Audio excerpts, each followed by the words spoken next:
3월 8일 주님의 교회 말씀 묵상입니다. 마태복음 18장 11절에서 20절 말씀. 너희 생각에는 어떠하냐?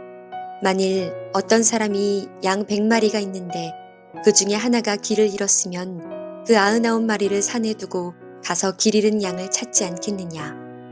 진실로 너희에게 이르노니 만일 찾으면 길을 잃지 아니한 99마리보다 이것을 더 기뻐하리라. 이와 같이 이 작은 자 중에 하나라도 잃는 것은 하늘에 계신 너희 아버지의 뜻이 아니니라. 내 형제가 죄를 범하거든 가서 너와 그 사람과만 상대하여 권고하라. 만일 들으면 내가 내 형제를 얻은 것이요. 만일 듣지 않거든 한두 사람을 데리고 가서 두세 증인의 입으로 말마다 확증하게 하라. 만일 그들의 말도 듣지 않거든 교회에 말하고 교회의 말도 듣지 않거든 이방인과 세리와 같이 여기라. 진실로 너희에게 이르노니 무엇이든지 너희가 땅에서 매면 하늘에서도 매일 것이요 무엇이든지 땅에서 풀면 하늘에서도 풀리리라. 진실로 다시 너희에게 이르노니 너희 중에 두 사람이 땅에서 합심하여 무엇이든지 구하면 하늘에 계신 내 아버지께서 그들을 위하여 이루게 하시리라. 두세 사람이 내 이름으로 모인 곳에는 나도 그들 중에 있느니라. 할렐루야! 오늘도 하나님의 말씀으로 거룩한 빛의 자녀들이 되시기를 소망하는 모든 성도님을 축복합니다. 오늘도 하나님의 말씀을 지켜 행함으로써 하나님을 영화롭게 하고 하나님을 기쁘시게 해드리는 우리 모두가 되기를 간절히 소망합니다. 다 함께 말씀을 보시겠습니다. 오늘 본문 마태복음 18장 12절에서 14절은 한 영혼을 귀히 여기시는 하나님 아버지의 마음에 대해 예수님께서 비유로 설명하십니다. 그리고 이어지는 15절에서 20절은 사람과 사람 사이에 깨어진 관계를 어떻게 회복시키시는가에 대한 예수님의 가르침을 보여줍니다. 오늘은 15절에서 20절의 말씀을 중심으로 화해라는 주제를 함께 살펴보기 원합니다. 화해라는 것은 오늘날을 살아가는 우리에게 매우 중요한 주제입니다. 우리는 화해하지 못해서 벌어나는 일들을 우리 주변에서 너무나 자주 그리고 분명하게 보기에 그렇습니다. 깨어진 결혼관계, 깨어진 가정, 이웃 간의 불화, 또 심지어 교회 내의 분열에 이르기까지 많은 관계들은 화해하지 못해서 깨어지기 마련입니다. 또 거시적인 차원에서는 자살폭탄과 테러, 전쟁과 같은 갈등도 화해하지 못해서 일어나는 비참한 일들이라 할 수 있습니다.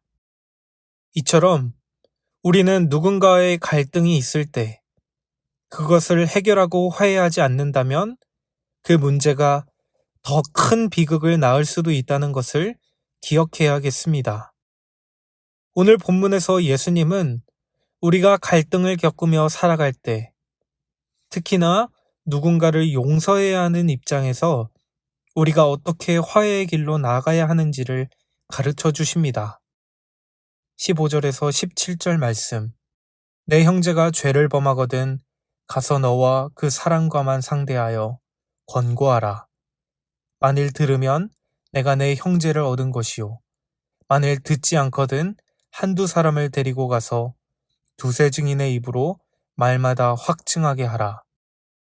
만일 그들의 말도 듣지 않거든 교회에 말하고 교회의 말도 듣지 않거든 이방인과 세리와 같이 여기라. 가장 먼저 우리는 문제를 직면해야 하는 용기가 필요합니다. 많은 사람들은 다른 사람들과의 갈등이 있을 때 아무런 문제가 없는 것처럼 행동하는 편을 택하며 살아갑니다. 사실을 직면하려 하지 않고 분노나 원한을 속으로 삼키며 아무런 문제가 없는 것처럼 행동하기도 합니다. 내가 상처를 받는 것이 두려워 상대방을 피하거나 무시합니다. 상대방이 사실은 아무 잘못도 하지 않은 척하는 것이 용서라고 생각한다는 것이죠. 하지만 그렇게 해서는 안 됩니다. 누군가 나에게 불쾌하게 대했거나 공격적이었거나 못살게 굴었거나 정직하지 않았거나 또는 실제로 부도덕한 악을 행했는데도 불구하고 그 악을 대면하지 않는다면 그 문제의 뿌리는 해결되지 않기 때문입니다. 예수님께서는 우리가 당한 악한 일에 대해 그것을 제대로 직면해야 할 것과 그것을 행한 상대방에게 가서 그를 권고해야 할 것에 대해 말씀하십니다. 상대방을 용서하고 그와 진정한 화해를 이루기 위해서는 그를 찾아가야 하는 용기가 필요하다는 것이죠. 따라서 누군가를 용서한다는 것은 실제로 일어난 악한 일에 대해 말하고 그것을 직면하는 것으로부터 시작하는 것입니다.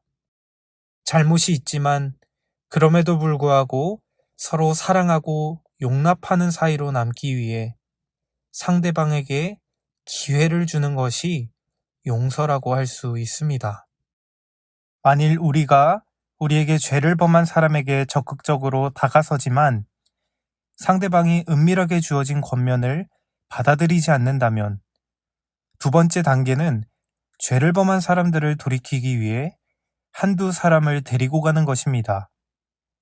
이것은 문제의 심각성을 강조하고 그 문제를 해결하기 위해 한두 사람의 지혜를 보태기 위함입니다.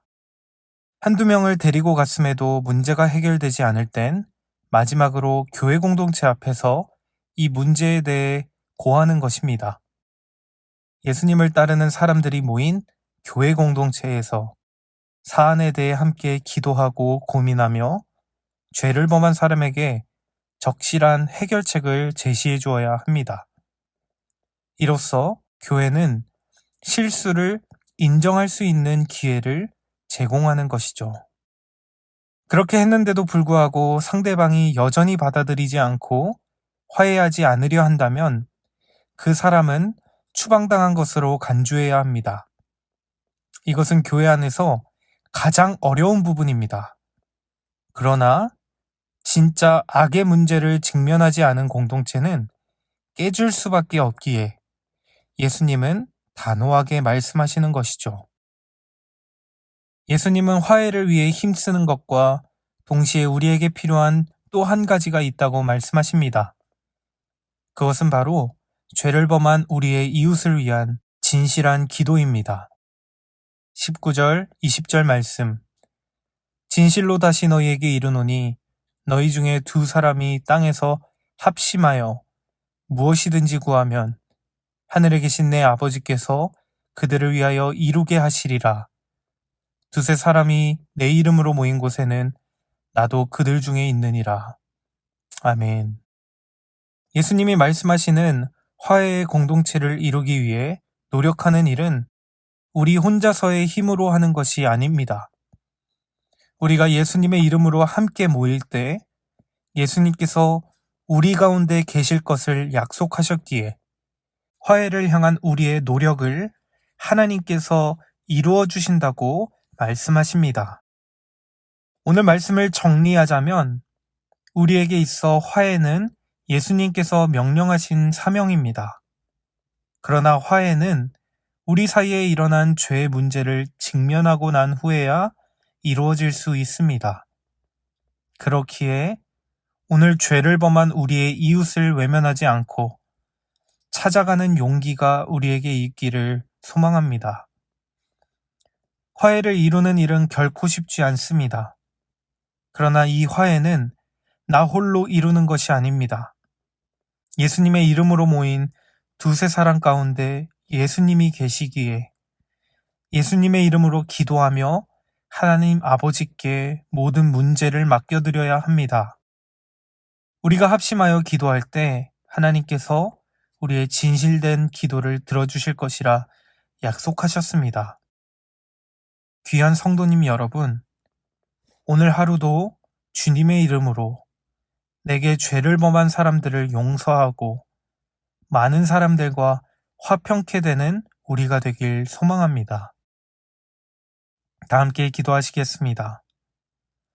두세 사람이 내 이름으로 모인 곳에는 나도 그들 중에 있느니라 말씀하신 주님, 오늘도 주님의 이름을 의지하며 살아가길 원합니다. 언제나 어디서나 예수님의 이름으로 화평을 이루는 저희가 되게 하여 주시고, 예수님의 이름으로 용서받고 용서하는 저희가 되도록 은혜를 베풀어 주옵소서. 예수님의 이름으로 기도드립니다. 아멘. 이 시간 주신 말씀을 붙들고 기도하기 원합니다. 또 특별히 오늘은 우리의 가정을 위해 함께 기도하며 나아가시겠습니다.